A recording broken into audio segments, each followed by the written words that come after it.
Have you ever wondered why the old tales warn us about the piper of Hamelin? They say he led children away with his music. But the truth, the real truth, is far darker. His music was never his own. It was a bargain with a shadow. Alaric was born in the forgotten village of Hamelin, a place where hunger was a constant guest. His father laboured endlessly in barren fields, yet their cupboards were always bare.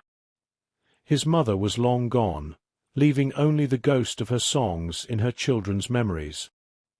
He had 3 siblings, each growing thinner with each passing season. But Alaric had one treasure, his pipe. It was not a thing of human craft. Before she passed away, his mother had pulled it from the roots of a lightning-burned tree at the edge of the woods. In a rare moment of clarity during her final fever, she had pressed it into his small hands, her voice a desperate whisper. Music can call light, Alaric, but it can also call what waits in the quiet places. Never play the notes that feel cold. Whenever he played his own joyful tunes, the village forgot its hunger.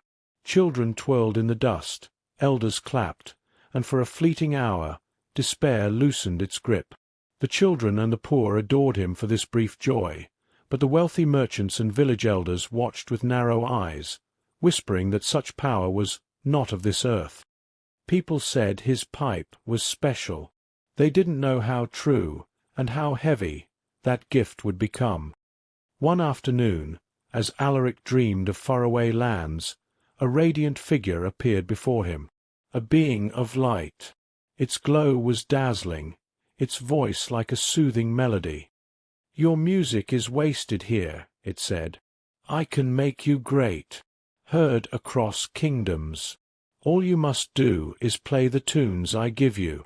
Play my melody under the next full moon, and your destiny will change." It pressed a scroll of strange, angular notes into his hands.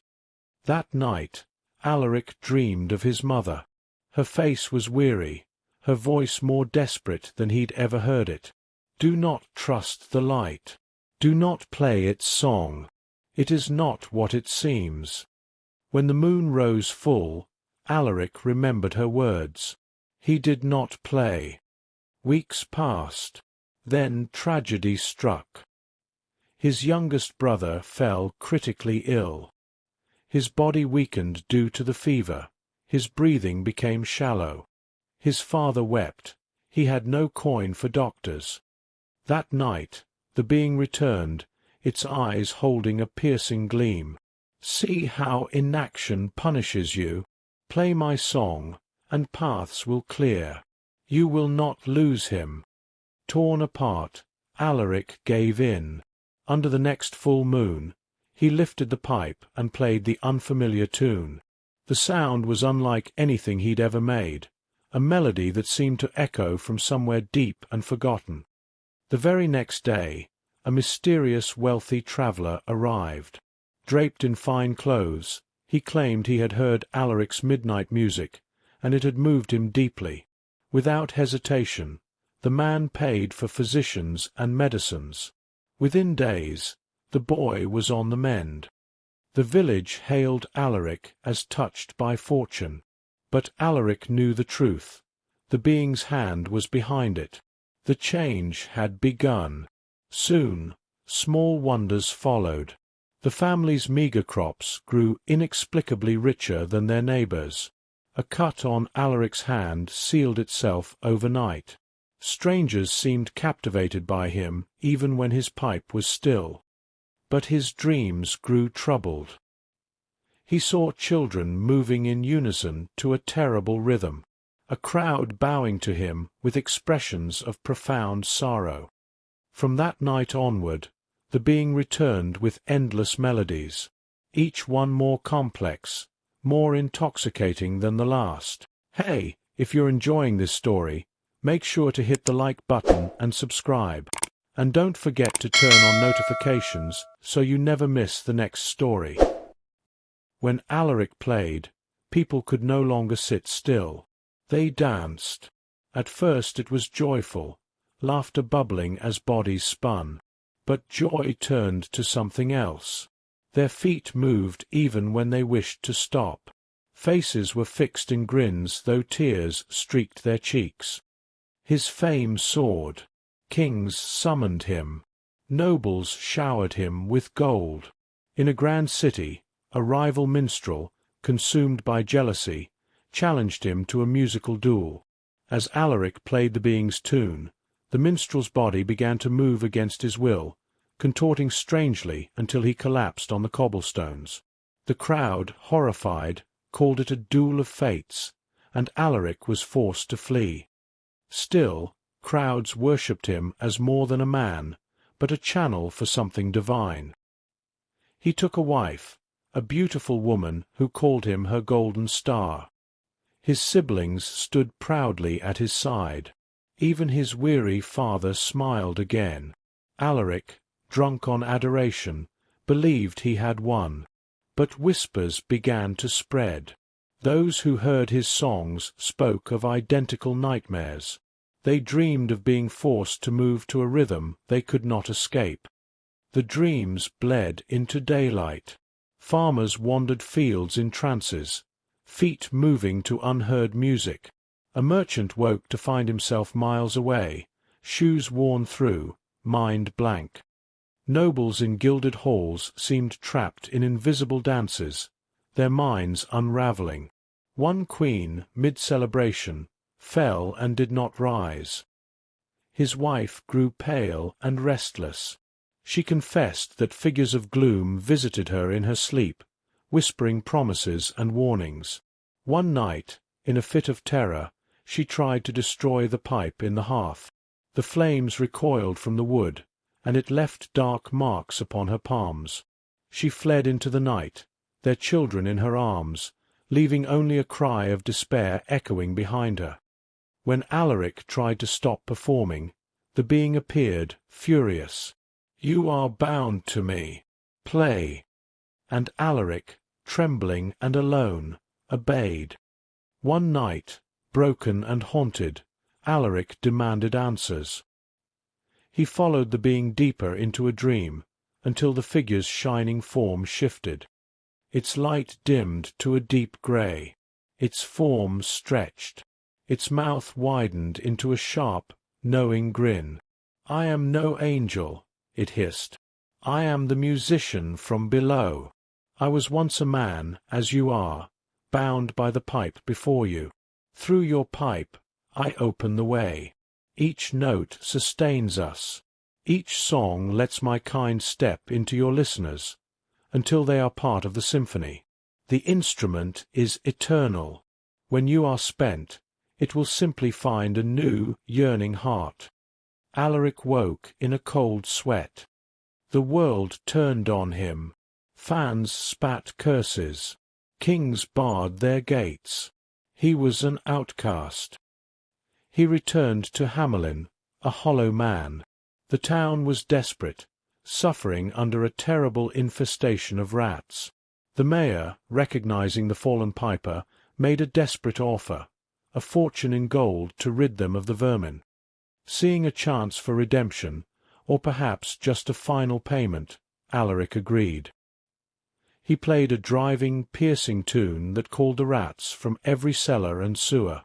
They followed him, a living, shifting river, right into the Weser where they were swept away. But the town, fearful of his association with strangeness and greedy, refused payment. "You are a bringer of misfortune," the mayor cried. "Be gone." The being stood at Alaric's shoulder, unseen by all but him. "They steal from us," it whispered, its voice now the only music in his head. "Take what is owed." Alaric resisted. "No." But his hands moved against his will. The pipe lifted to his lips. A new, haunting melody poured out, the tune of longing and loss. The town's children stopped their crying. Their faces went blank and serene. Doors opened. They marched from their homes, past their pleading, screaming parents, and followed the piper. He, a prisoner in his own body, led them out of the town, through the woods, and to the mouth of a cave that had not been there the day before. They marched in, and the entrance was sealed by a sudden fall of rock. Alaric wandered, a ghost. In the forests, he saw visions of the missing children moving among the trees, their eyes distant, their expressions forever stilled into placid smiles. He heard them humming faint lullabies behind him, a sound that never faded. Over time, he gained strange followers, lost souls drawn to the compelling music that still sometimes drifted from him. They moved around his campfire, forgetting to eat or rest, their feet raw on the stones. They begged him to play again, no matter the cost. Some, in their fervor, made terrible offerings to the quietly humming pipe. He led a procession of the lost. Years later, a broken figure found him, his wife, aged, hollow, and her mind elsewhere. "You let them take our children," she rasped, her marked hands clutching at him. "You think I left you? No, Alaric. You were lost to us. They took them too. The quiet ones took them all." She vanished into the trees, her voice merging with the wind, leaving Alaric utterly shattered. The elders of Hamelin, seeking to end the strangeness they had helped create, finally captured him. They chained him in the cold stone of the chapel and built a pyre for the pipe. "We will burn this instrument of shadow," they cried. But the fire refused to touch it. The flames parted and died. Then a profound darkness poured from the pipe, extinguishing every light, plunging the chapel into a silence that felt alive. The elders' cries were swallowed. Alaric, unchained by unseen hands, escaped into the night, realizing there was no escape, only one conclusion. On his last night, Alaric hid in a narrow alley in a nameless town. His few remaining siblings had found him and pleaded, clung to his arms, begged him not to lift the pipe. Tears streamed down their faces. But the being stood behind him, fully formed now to his eyes, smiling. "Play!" And he obeyed. The melody poured out, heavy and sorrowful. His chest seized, his breath failed, and his body crumpled. His siblings screamed as his life faded from him. But the music did not stop. The pipe floated in the air, playing itself. The being had taken his final breath as its final note. Alaric's eyes glazed over. It went hollow, as the sound of endless, compelled movement carried into the night. Some say his siblings buried him in secret, far from any village. Others whisper the pipe was found in the dust beside his body, and that it now wanders the world, finding new hands to lift it, another artist, desperate and hungry to be heard. And sometimes, in distant towns, when the moon is full, people swear they hear a tune that makes their feet tap, their bones ache to sway. But Alaric's journey was not over. His soul did not find peace. It was pulled into a vast, silent hall, where the music never ceased. There he stands forever, the pipe held to his lips by unseen hands, playing for an endless crowd of dancers. And if you could look closely, moving through that eternal ballroom, you see them all, the rival minstrel, the stunned elders, the children of Hamelin with their stilled smiles, his wife, his father, and his own children, forever moving in the quiet. The piper is gone, but the musician from below always has an instrument, and the song never ends. That's the end of today's tale. If you liked it, tap that like button, subscribe, and hit the bell so you'll be the first to hear the next dark story I uncover.